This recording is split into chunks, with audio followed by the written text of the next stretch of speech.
Hello అండి. అందరికీ నమస్కారం. కథా ప్రాంగణానికి స్వాగతం. ప్రముఖ రచయిత కొమ్మనాపల్లి గణపతిరావు గారు రచించిన రాకోయి అనుకోని అతిథి నవల చదవబోతున్నానండి. ఈ సందర్భంగా ప్రముఖ రచయిత కొమ్మనాపల్లి గారిని మరో ప్రముఖ రచయిత విజయార్కే గారు కథా ప్రాంగణం అభ్యర్థన మేరకు ఓ చిన్న ఇంటర్వ్యూ చేయడానికి అంగీకరించారు. ఈ అవకాశం అదృష్టం నాకు దొరకడంతో నా ప్రియమైన శ్రోతలకు షేర్ చేయాలనే ఈ చిన్ని ప్రయత్నం మిమ్మల్ని ఆనందపరుస్తుందని నమ్ముతూ. బాగున్నారా? రాకోయి అనుకోని కథా ప్రాంగంలో రాబోతుందని విషయం తెలిసింది నాకు. సో మనం చాలా రోజుల తర్వాత కలుసుకున్న అతిథిలో మనం పరస్పరం పరిచయం లేదు కానీ మాటల్లో కలుసుకున్న అతిథిలో. వ్యక్తిగతంగా మనం కలుసుకోలేదు కానీ ఫోన్ లో మాత్రం చాలా రెగ్యులర్ గా డౌట్ ఏంటి నాకు, చెప్పండి. రాకోయి అనుకోని అతిథి అన్నారు కదా, అవును. రాకోయి అన్నారు, అనుకోని అన్నారు, అన్నారు. అంటే ఈ వైవిధ్యంలో ఏమైనా వైవిధ్యం ఉందా, లేదా వైవిధ్యంలో వైరుధ్యం ఉందా? వైవిధ్యంలోనే వైరుధ్యం ఉందండి. ఎందుకంటే అతిథి అనే వాళ్ళు మనకు ఇష్టమైన వాళ్ళే. అందులో కొమ్మనపల్లి గణపతి గారు రాస్తే ఖచ్చితంగా ఏదో శ్లేష ఉండే ఉంటుంది. అవును, ఆ టైటిల్ పెట్టడంలో కూడా అంతకుముందు ఒక టైటిల్ సినిమా సాంగ్ కూడా ఉందండి, చాలా అద్భుతమైన రాకోయి అనుకోని అతిథి. ఓకే, పాట కూడా ఉంది. ఆ తర్వాత ఆ కాయినింగ్ చాలా అద్భుతంగా అనిపించి నేను ఎన్నుకున్న కథకి చాలా యాప్ట్ టైటిల్ అనే ఫీలింగ్ తో అది పెట్టాను. అఫ్ కోర్స్ అది జస్టిఫై చేశానని అనుకుంటున్నా నవలతో, రాకోయి అనుకునే అతిథితో. అంటే ఇందులో అతిథి ఎవరైనా ఉద్దేశం? మీరు మీ నవల్లో ఉండే భావకత్వంతో ఉండే అమ్మాయా లేకపోతే అబ్బాయా? నేను రాసే నవల్స్ అన్నింటిలో నేను ఫస్ట్ ఇష్టపడేది, నా కథలోకి పరిగెత్తుకుంటూ వచ్చేది ముందు అతిథి హీరోయిన్, కథానాయకి ఆశ్రిత. అంటే ఆశ్రిత వెనక నేపథ్యం ఉందా? ఆశ్రిత అనే అమ్మాయి నేపథ్యం అంటే యాక్చువల్గా ఇది రియల్ ఇన్సిడెంట్ అండి. నన్ను ఇన్స్పైర్ చేయడానికి కారణం ఏంటంటే, ఒక అబ్బాయి కోసం ఒక అమ్మాయి ఎవరో కాలేజీలో బాగా రిచ్ పొలిటికల్ బ్యాక్గ్రౌండ్ ఉన్న అమ్మాయి కాలేజీలో ట్రై చేసి ఫెయిల్ అయిన తర్వాత స్నేహితురాల మధ్య వాడిని గెలుచుకోలేకపోయాను అనే పద్ధతిలో కోపం తెచ్చుకుని వాడు మొండిగా ప్రవర్తిస్తూ, పాపం చాలా మంచి అబ్బాయి, వాడి మీద ఏదో పగ తీర్చుకోవడం కోసం అన్నట్టు తన ఫాదర్కి వాడు ఏదో తను చేసాడని చెప్పి కాలేజీ నుంచి కొట్టుకుంటూ తీసుకెళ్లి ఇంట్లో పడేసి ఇష్టం వచ్చినట్టు తన్నాడు. ఆ టైంలో ఫాదర్ వచ్చి అబ్బాయిని సేవ్ చేసుకోవడానికి ప్రయత్నిస్తుంటే అతను కూడా కొట్టాడు. ఆయన మంచి పొజిషన్ లో ఉన్న ఆఫీసర్, ఇది బ్యాంక్. సో అది తెలిసిన తర్వాత అబ్బాయి సూసైడ్ చేసుకున్నాడు, సూసైడ్ అటెంప్ట్ చేసుకున్నాడు. మొత్తానికి కుర్రాడు బ్రతికేయడం లేదు, మనకు తెలియదు. ఈ కంటెంట్ అంటే పోలీసులకి పొలిటీషియన్స్ కి అసలు దానికి చట్టంతో పని లేదు, వాళ్ళు ఏదైనా చేయగలరని నా ఫ్రెండ్ అన్నప్పుడు అది నిజమే అనిపించింది. దాన్ని బేస్ చేసుకుని కథ తయారు చేసేది అది. అంటే మామూలుగా 2 ఇన్సిడెంట్ బేస్ అని ఇప్పట్లో కొత్తగా మీరు ఈ ట్రెండ్ అప్లై క్రియేట్ చేశారు. ఇన్సిడెంట్ బేస్ అని ఏంటంటే నాకు అదే కదండి, కొంచెం రెగ్యులర్ గా వెళ్ళిపోయే రచయితలకి డిఫరెంట్ గా ఉండాలని పిచ్చి ప్రయత్నాలు తెగ చేశారు. అందులో ఎంతవరకు సక్సెస్ అయినా అన్నది పక్కన పెడితే, బట్ నేను సాటిస్ఫాక్టరీగా ఫీల్ అయిన మంచి నవల్లో ఇది ఒకటి. ఏంటంటే మీ పేరు చెప్పగా నాకు కొమ్మనపల్లి గణపతిరావు గారు అనగానే ఒక భావకత్వం, అందమైన అమ్మాయి, పైగా ఏంటంటే అందులో మేధొస్తున్న అమ్మాయి. అంటే చాలా మంది అబ్బాయిలు ఏంటంటే అమ్మాయి తనకన్నా తక్కువ తెలివి, అంటే ఇంటలెక్చువల్ ఐక్యూలో తక్కువ ఉండాలని చూస్తారు. బహుశా అది మెయిన్ డామినేషన్ కావచ్చు, ఏదైనా కావచ్చు. భర్తలు ఎప్పుడు నాకు తెలిసినంత వరకు కొంచెం తనకంటే ఇన్ఫీరియర్ గా ఉండే అమ్మాయిలు కోరుకుంటారు. ప్రియుడు ఎప్పుడు ప్రియురాల దగ్గర నుంచి బాగా ఇంటలెక్చువల్ అప్రోచ్ కోరుకుంటాడు. అది అంటే కొమ్మనపల్లి గారు కొద్దిగా స్త్రీలను ప్రత్యేకంగా ప్రేమిస్తారు నాకు తెలిసి. అంటే స్త్రీ పాత్రలు, స్త్రీలను కాదు. అదే మా పాత్రలే. రైటర్ అనేసరికి ఎలాగో మీకు గ్లామర్ ఉంటుందన్న విషయం నాకు తెలుసు రైటర్ గా. ఇంకోటి ఏంటంటే మీ కథల్లో ఉన్న పాత్రల్లో అంటే సున్నితత్వం, భావకత్వం, అంటే ఆ ఇంటలెక్చువల్ ఎలా ఉంటుందంటే అబ్బాయిల మనసులను హంట్ చేస్తుంటది, వేటాడుతుంటది, వెంటాడుతుంటది. అంటే అలాంటి వెంటాడడం మీకు జరిగిందని చిన్న డౌట్. అంటే డెఫినెట్ గా నాకు ఎందుకో ఆడపిల్లలు వాళ్ళు చాలా సుకుమారంగా, సున్నితంగా, ఒక అందమైన పువ్వులా, అయితే అక్కడక్కడ గులాబీలు కూడా ఉంటాయి ముళ్ళతో పాటు. బట్ డెఫినెట్ గా సౌమ్యతకి, సున్నితత్వానికి అద్భుతమైన ఎగ్జాంపుల్ అండి ఆడపిల్లలు. అవును, అది మీ రచనలో అంటే ప్రస్ఫుటంగా కనిపిస్తుంది. నాతో కొంతమంది అమ్మాయిలు మాట్లాడేటప్పుడు కొమ్మనపల్లి గారు బాగా రాస్తుంటే అమ్మాయిలు అన్నప్పుడు నాకు కొద్దిగా రైటర్ గా చిన్న జలస్ కూడా అనిపిస్తుంది. అంటే మీరు కూడా రాస్తారు, మీరు రాస్తారు కదా అని. అంటే ఏంటంటే ఆ నవల్లో చూస్తుంటే నాకు అమ్మాయి ఏదో మన కళ్ళ ముందుండి వచ్చేసినట్టుగా, అంటే ఫర్ ఎగ్జాంపుల్ మీరు ఒక నవల్ రాస్తారు ఏంటి అది సార్, మీ బంగారు బొమ్మ అని వచ్చింది చూడండి, టీవీ సీరియల్ అది పళ్ళేచగలుగుతారు. పల్లె. అందులో కానీ అంటే మీ నవల ఏది తీసుకున్నా అమ్మాయిలో బలమైన వ్యక్తిత్వం ఉంటుంది, మేధస్సు ఉంటుంది, అబ్బాయిలు ఈక్వల్ గా ఉంటుంది. అంటే అక్కడ మెయిల్ సాటిస్ఫాక్షన్ అంటే ఒక రైటర్ మీరు ఒక మగ రచయిత కాబట్టి మీకు అలాంటి ఫీల్ ఎప్పుడు కలగలేదా, అనిపించలేదా? లేదండి, అలా ఉండడాన్ని నేను కోరుకునేవాడిని. బికాస్ అంత తెలివైన ఆడపిల్ల దగ్గర నేను ఓడిపోవాలని కూడా కోరుకునే మనస్తత్వం ఆ రోజుల్లో.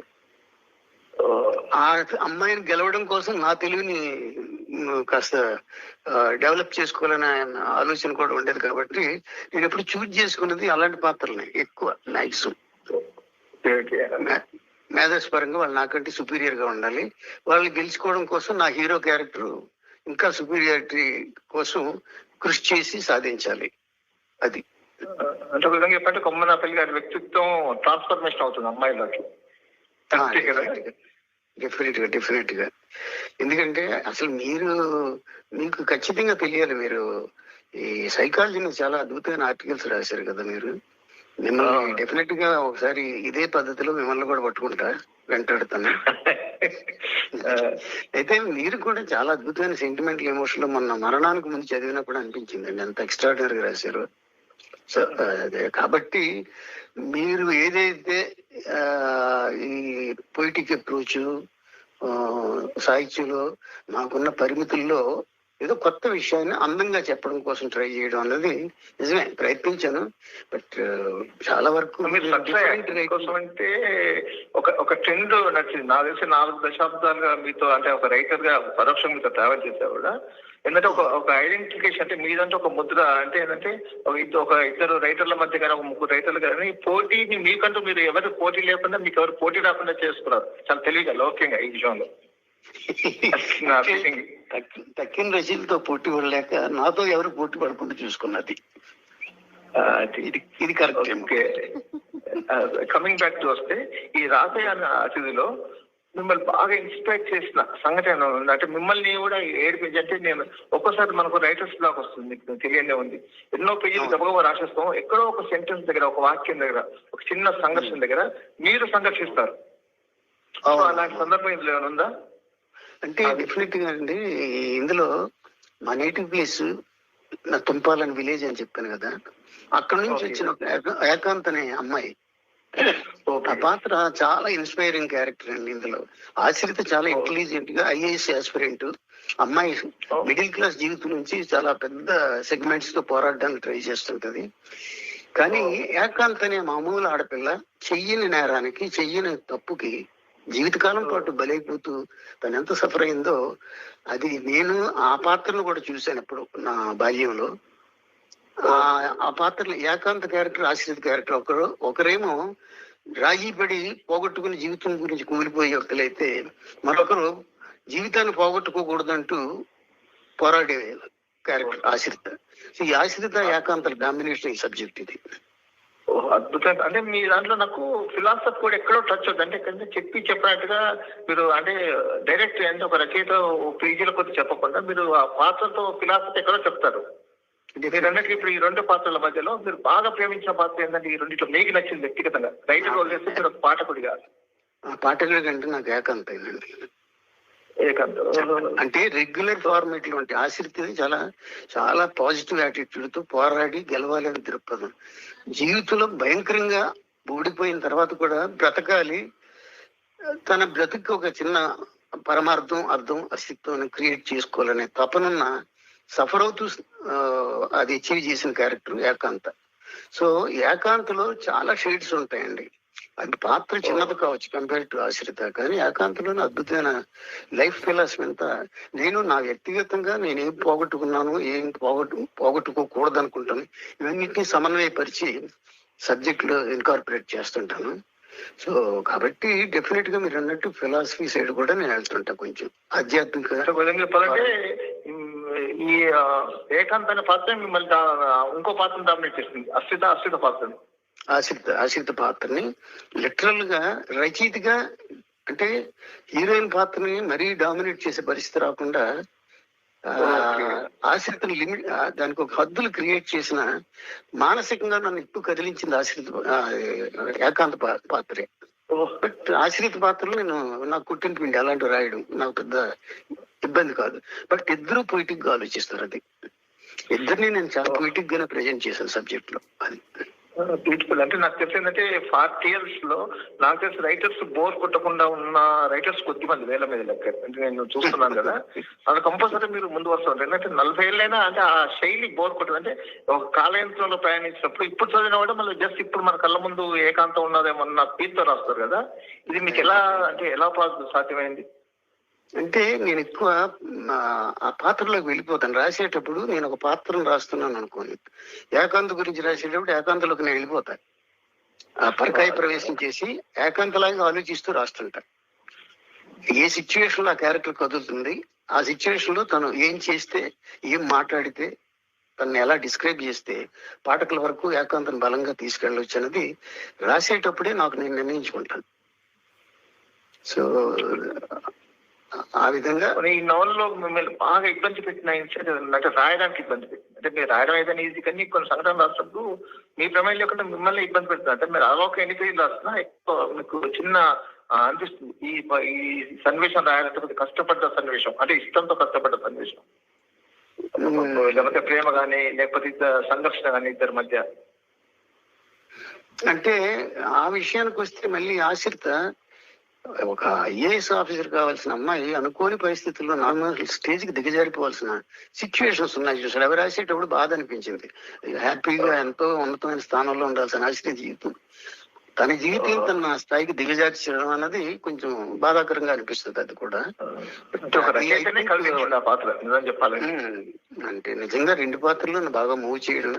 బట్ అందులో కొంచెం ఏకాంతం, నేను ఎక్కువ సఫరింగ్ క్యారెక్టర్ కాబట్టి ఎక్కువ బాధితురాలుతాను కాబట్టి అది ఎక్కువ సానుభూతి వస్తుంది. బట్ ఆశ్రితాలకు ప్రతి ప్రయత్నాన్ని పాఠకులు యాక్సెప్ట్ చేస్తారు. అది శ్రోతలు బాగా ఇష్టపడతారు. ఎంత మోటివేషన్ అంటే ఆ క్యారెక్టర్ వేరే శ్రోతల్లో కూడా ఎంతో మోటివేట్ చేస్తుంది. అంటే ఎస్, నేను కూడా ఇలాంటి సిచ్యువేషన్స్ వస్తే నేను ఎలాగే ఫేస్ చేయాలి, ఎలాగే ఓవర్కమ్ కావాలి సమస్యల నుంచి అనే థాట్ క్రియేట్ చేస్తుంది ఆశ్రిత కూడా.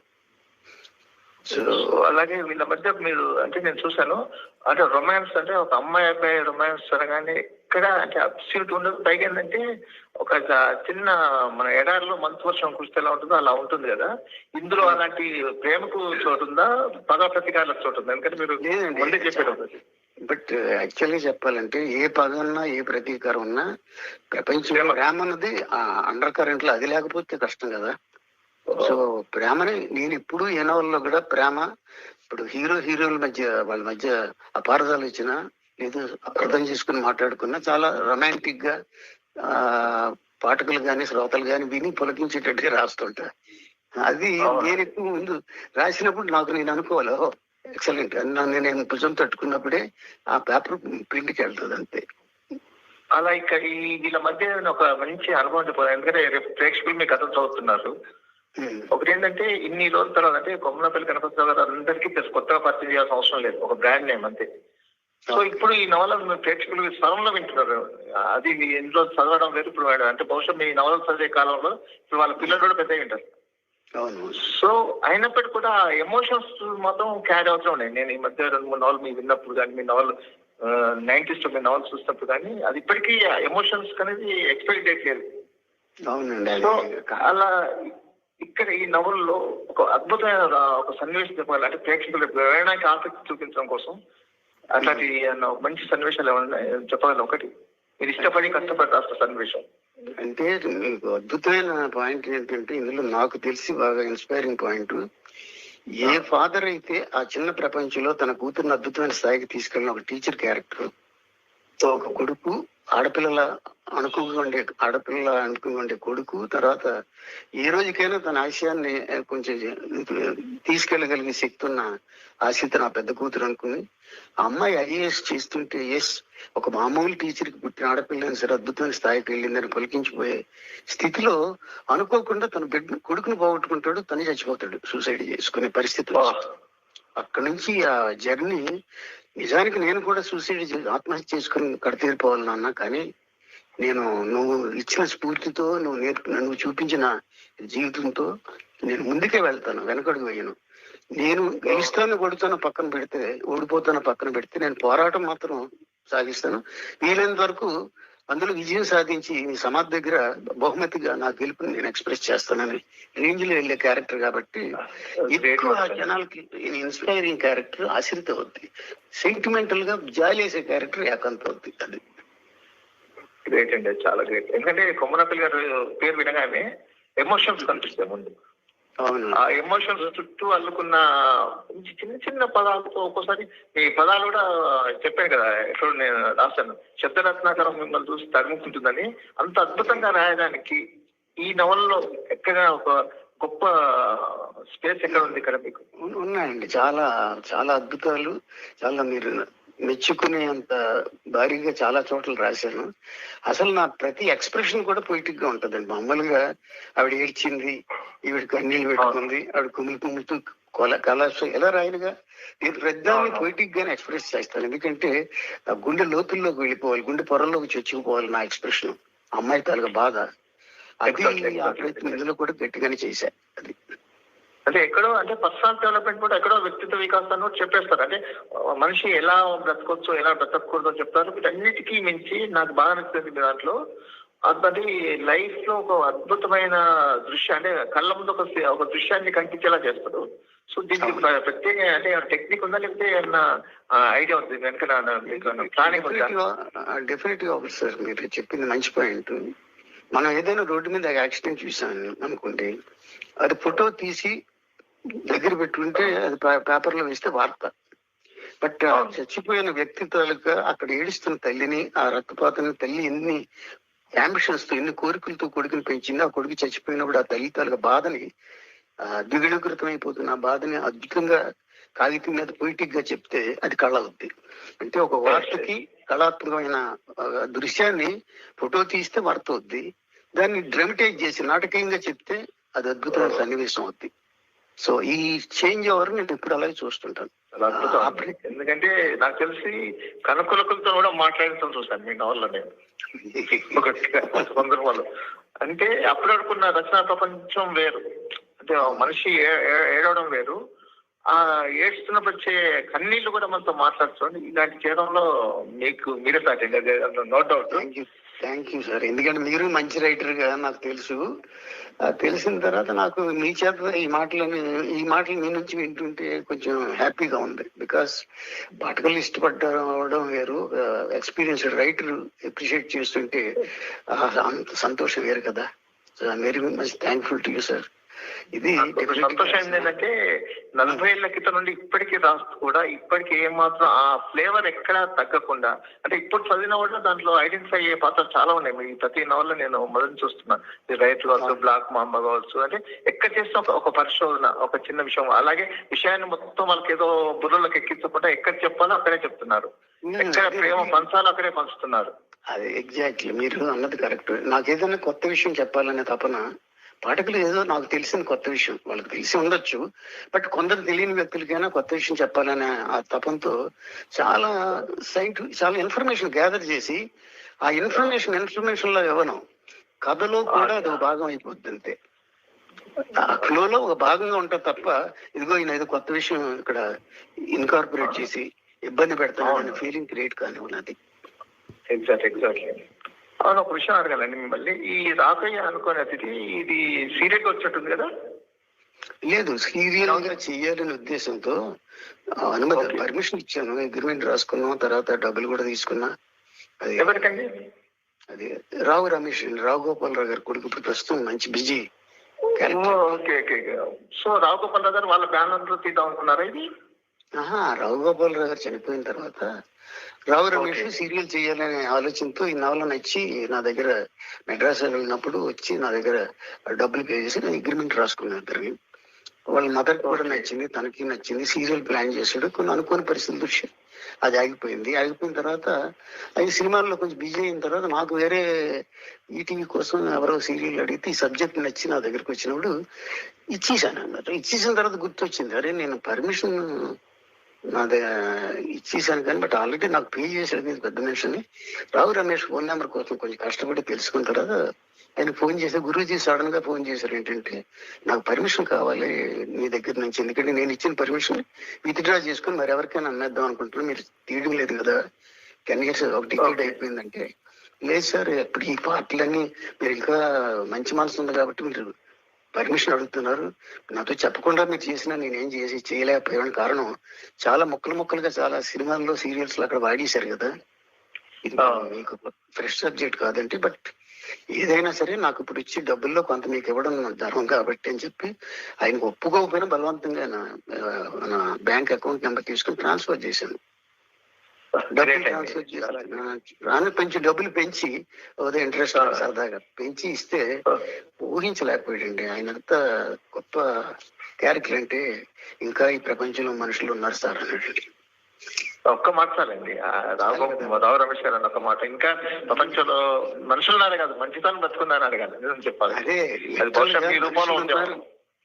అది ఆయన ఏంటంటే వాళ్ళ ఫాదర్ ఎంత జెంటిల్ గా, ఇద్దరు చాలా క్లోజ్ గా ఉన్నాను. రావు గోపాలరావు గారు నేను అంటే మహానటుడు ఆయన. మరి ప్రతి గొప్ప దగ్గరికి వెళ్ళిపోయాడు.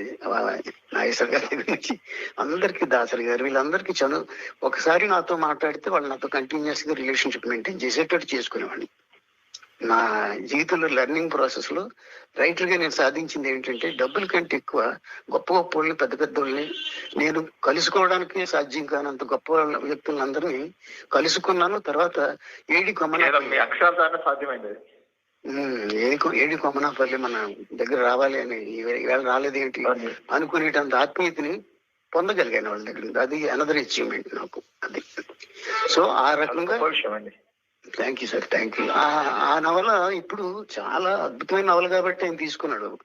రావు గోపాలరావు గారి వైఫ్ చదివింది, రావు రమేష్ బాగా నచ్చింది. సో మంచి నవల నా ఉద్దేశం. చూద్దాం.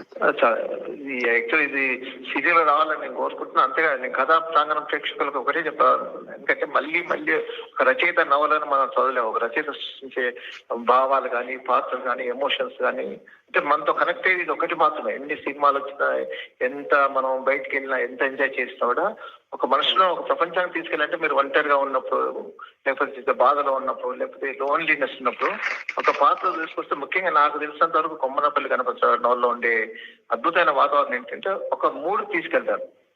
సో ఈ నవల తప్పనిసరిగా చదవాలి. ప్రతి పాత్ర ఇందాక చెప్పినట్టు ఏకాంత పాత్రతో అసలు ఎందుకంతగా ప్రేమించారో తెలుసుకోవడం కోసమే ఈ నవల చదవాలని మనస్ఫూర్తిగా కోరుకుంటున్నాను. అలాగే మీరు కూడా మళ్ళీ ఒకసారి మళ్ళీ రీఎంట్రీ రావాలి అని అనుకుంటున్నాను మనస్ఫూర్తిగా. మీ నవలలు చదవక చాలా రోజులండి. ఇప్పటికీ మీ నవలలు చదివే పాఠకులు ఎదురు చూసే వాళ్ళు ఉన్నారు, మనకు తెలియదు కానీ చాలా మంది ఉన్నారు నాకు తెలిసి. ఉన్నారు. అదృష్టం ఏంటంటే అప్పుడు ఇంత భాష, ఇంత పోయిటరీ అవసరం అనుకున్న వాళ్ళు ఇప్పుడు తెలుగు భాష మరుగున పడిపోతున్న ఈ క్షణాల్లో ఆ మమకారం పెరిగి ఇప్పుడు తెలుగు అంటే ఎలా ఉండాలనే ఫీలింగ్ లో ఉన్న వ్యక్తులు కూడా చాలా మంది, ముఖ్యంగా స్త్రీ. తెలుగు భాషే కాదు, ఎమోషన్స్ మరుగున పడుతున్నాయి, వ్యక్తిత్వాలు మరుగున పడుతున్నాయి, మీరు అనే భావకత్వం మరుగున పడుతుంది, ప్రేమించడం ప్రేమతత్వం మరుగున పడుతుంది. ఇవన్నీ మీ నవల్లో ఉన్నాయి కాబట్టి మళ్ళీ వీటికి తిరిగి లైఫ్ వస్తుంది అనుకుంటా ఈ నవల ద్వారా. అందుకే నేను కథా ప్రాంగణంకు ఒకటే చెప్తా, కంపల్సరీగా ఈ నవల మొదటి నుండి మిస్ అవ్వకుండా చదవాలి. వీలైతే నా చిన్న సజెషన్ అండి గణపతి గారు, మీరు ఈ నవలతో పాటు పాఠకులు ఏమైనా అడిగితే ప్రేక్షకులకు వాళ్ళ ముఖానికి మీరు సమాధానాలు ఇవ్వగలిగితే చాలా బాగుంటుందని నా ఉద్దేశం. మొదటి నుంచి మీరు పాఠకులతో ఇంటరాక్ట్ అవుతున్నారు. ఎప్పుడైనా నేను చూసినంత వరకు రైటర్ కావచ్చు, ఏదైనా కావచ్చు. సో పాఠకులకు మీరు చాలా దగ్గర అవుతారు, అంటే వాళ్ళ మనసులోకి చొచ్చుకుపోతారు, మీ పాత్ర ఎలా చొచ్చుకుపోతే. అవునండి, డెఫినెట్ గా మీరు చేయగలిగితే పెట్టండి. ఇప్పుడు డెఫినెట్ గా ఇది నా బ్రెయిన్ చైల్డ్ సబ్జెక్ట్ అన్నది ఈ పడిలేచే కళ తరంగం దగ్గర నుంచి ఈ నవల కూడా నా బ్రెయిన్ చైల్డ్ కాబట్టి దీని విషయంలో ఎవరైనా సందేహాలు ఉన్నా ఏదైనా సరే కథా ప్రాంగణం వాళ్ళు కామెంట్స్ లో పెడితే, ఎలాగూ స్నేహం ఉంది కాబట్టి నన్ను అడుగుతుంది, నేను డెఫినెట్ గా ఆన్సర్ ఇస్తా. అందులో మనం ఎంతో మంది మీతో మాట్లాడదాం అనుకుంటారు కానీ మీ తెలియదు, ఎలా ఉంటుందో తెలియదు, మిమ్మల్ని ఎన్నో సందేహాలు ఉంటాయి వాళ్ళకి, ఎన్నో అప్పటి జ్ఞాపకాలు మీతో షేర్ చేసుకోవాలి. నీ నవల్ చదివినప్పుడు ఉండే జ్ఞాపకాలు సో వాళ్ళకి మీరు ఒక బ్రిడ్జిగా కథా ప్రాంగణం ఉంటుందని నేను మనస్ఫూర్తి కోరుకుంటున్నా అండి. ఓకే. సో మిమ్మల్ని అభిమానించే వాళ్ళకి కానీ, అలాగే మిమ్మల్ని అభిమానించే పాత్రలకు కానీ, ఇప్పటి తరం అమ్మాయిలకి ఒక కొమ్మనపల్లి గణపతిరావు గారు ఏం చెప్పబోతున్నారు? ఏం చెప్పబోతున్నారంటే చాలా మంది చదవడం మానేశారు. చూస్తే చాలా అవునండి. సరిపెట్టుకుంటున్నారు తప్ప ఆ రీడింగ్ లో వచ్చిన అద్భుతమైన పరిణితి, మానసికంగా కానీ అవును. మేధోపరంగా కానీ వచ్చే పరిణితి అన్నది మిస్ అవుతున్నారు. ఇప్పుడు దృశ్యం చూస్తుంటే అలా వెళ్ళిపోద్దండి, కానీ చదివేటప్పుడు ఒక సన్నివేశం చదివిన తర్వాత ఆగి, ఇలాంటి సన్నివేశం మనకు జరిగింది, ఆ రోజు నేను ఎందుకు అలాంటి నిర్ణయం తీసుకోలేకపోయాను, లేకపోతే ఎదురింటి మనిషి ఎందుకు ఇలా చేశాడు, ఇదే కదా అక్కడ కూడా జరిగిందని వాళ్ళు ఆలోచించుకోవడానికి ఆ హ్యాపెనింగ్ అన్నది వాళ్ళ బ్రెయిన్ లోకి వెళ్ళి ఆ పేజీ వెనక్కి తిప్పి మళ్ళీ ఇంకోసారి చదువుకునే ఛాన్స్ ఉంటుంది రీడింగ్ అయితే.